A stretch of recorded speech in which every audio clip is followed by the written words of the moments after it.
boo ne ab Layene la lépp lu ab Layene di bañ danka war a bañ te bis bu nañu wax leen ni leen être Layene comportement la. Good morning, dear sisters and brothers. So today we have to think about a quote of Cherif Ousseynou Laye, Ibn Laye, which is very famous, a very famous quote of his, and it is Layene is a behavior. Layene is a behavior. When I heard this quote, I sort of wondered about why he didn't say that Layene is about getting dressed in white. Why didn't he say that? Although it is part of it. We cannot deny that it is part of it. I also wondered about why didn't he say that Layene is believing in the second mission of Sayyidina Limamou Laye and Sayyidina Issa Laye, the two biggest prophets, the two most important prophets of humanity. Why didn't he say that? Knowing how strong his faith in these prophets is. But he didn't say that. He directly linked being a Layene to a behavior. So we can really imagine that it is about a good behavior, not a wrong one, of course, obviously. So we have to know what a good behavior is. This is what we have to know firstly. So we can say that a good behavior is something that you must have, you can have, yeah, you must have. It's not about giving you lessons, but a good behavior is a behavior that you can have at any time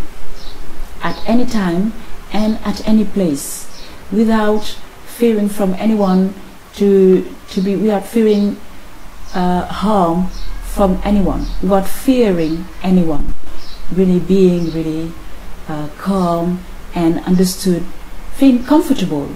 Behavior that when you are comfortable, you're not afraid to, you can have it at a president's house, you can have it at home, you can have it at your neighbors, you can have it anywhere, at any time and at any place. This is a good behavior. And what is the purpose of a good behavior? What is it for? Because sometimes you have to make efforts to have a good behavior. Why you can just behave? So why wouldn't you just behave? And why would you wonder, okay, am I having a good behavior? So it means that it is useful. How is it useful? What is the first purpose of a good behavior? On the one hand, I can notice that we live in a, I wanted to say a jungle, but it's like a melting pot, because everybody is melted. We live together, no matter our race, no matter our background, our educational background, no matter whatever.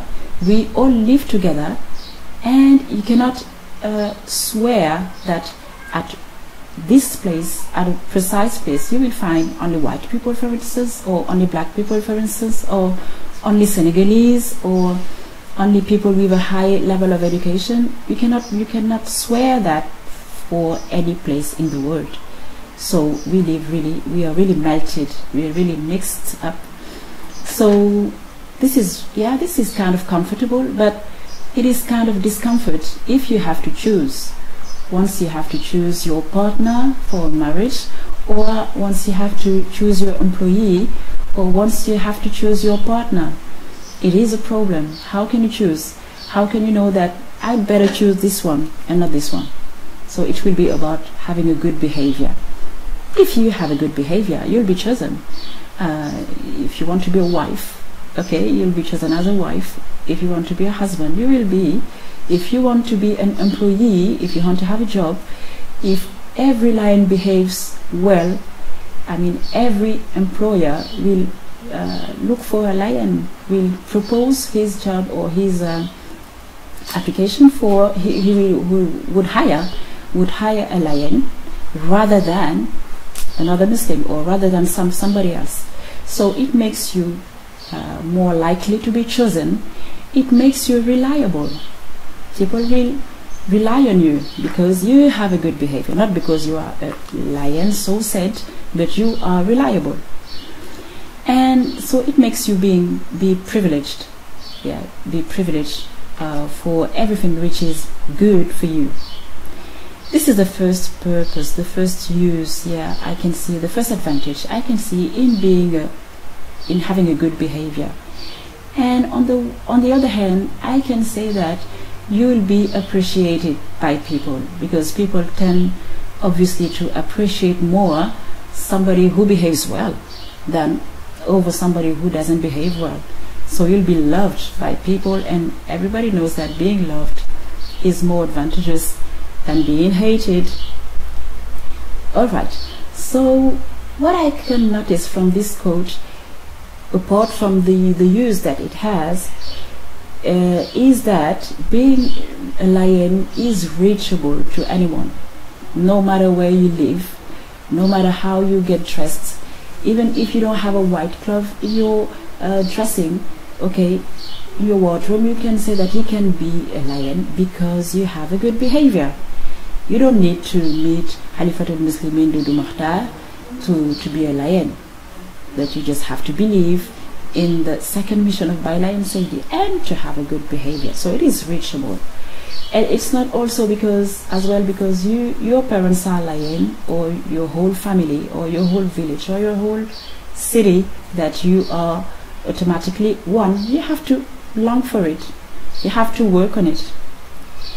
So to conclude, I can say that it is a mere signature of Cherif Ousseynou, really a quote of his own, something that really kind of defines him. Because every time you see him, he gives you a weapon. He gives you something that is a weapon and that is a big present.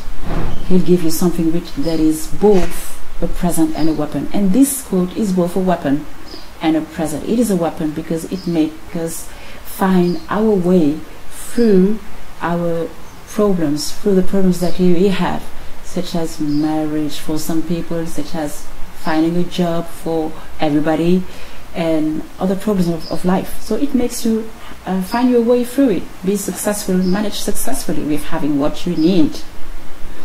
And it is as well present, a big present, because it makes you being loved by people. And we know that love is everything. God is love, and love is everything. So it is really a mere signature of him that we must really pass on to generation. So the first thing we have to answer to our kids when they ask us, okay, Dad, Mom, what is a Layene? Okay, Layene is about a good behavior.